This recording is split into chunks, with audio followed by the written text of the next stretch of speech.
പത്മപ്രഭ പുരസ്കാരം കവിയും ഗാനരചയിതാവുമായ റഫീഖ് അഹമ്മദിന് സമ്മാനിച്ചു.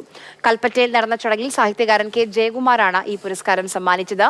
പത്മരാഗ കല്ല് പതിച്ച ഫലകവും 75,000 രൂപയും പ്രശസ്തി പത്രവും അടങ്ങിയതാണ് പുരസ്കാരം.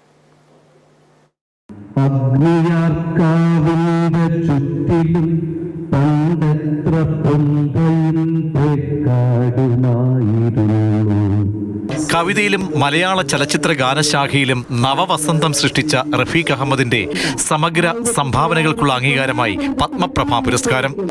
കൽപ്പറ്റ കൃഷ്ണഗൌഡർ ഹാളിൽ തിങ്ങി നിറഞ്ഞ സദസ്സിനെ സാക്ഷിയാക്കി കെ ജയകുമാറാണ് പുരസ്കാരം സമർപ്പിച്ചത്.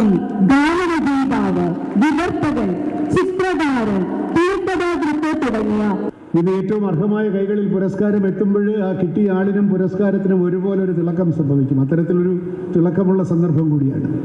പത്മപ്രഭ സ്മാരക ട്രസ്റ്റ് ചെയർമാനും മാതൃഭൂമി മാനേജിംഗ് ഡയറക്ടറുമായ MV ശ്രേംസ്കുമാർ അധ്യക്ഷത വഹിച്ചു. മാതൃഭൂമി ഡയറക്ടർ MK ജിനചന്ദ്രൻ റഫീഖ് അഹമ്മദിനെ പൊന്നാടയണിയിച്ചു.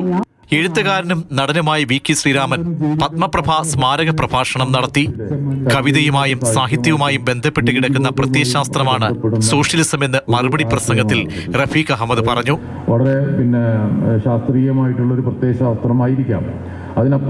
അതിനകത്തുള്ള ഒരു മാനുഷികത ഉണ്ട് എന്ന് ഞാൻ വിചാരിക്കുന്നു. Mathrubhumi managing editor PV Chandran, സ്വാഗത സംഘം ചെയർമാൻ അഡ്വക്കേറ്റ് P ചാത്തുക്കുട്ടി, എഴുത്തുകാരായ സുഭാഷ് ചന്ദ്രൻ, BK ഹരിനാരായണൻ, ഷീല ടോമി എന്നിവർ സംസാരിച്ചു.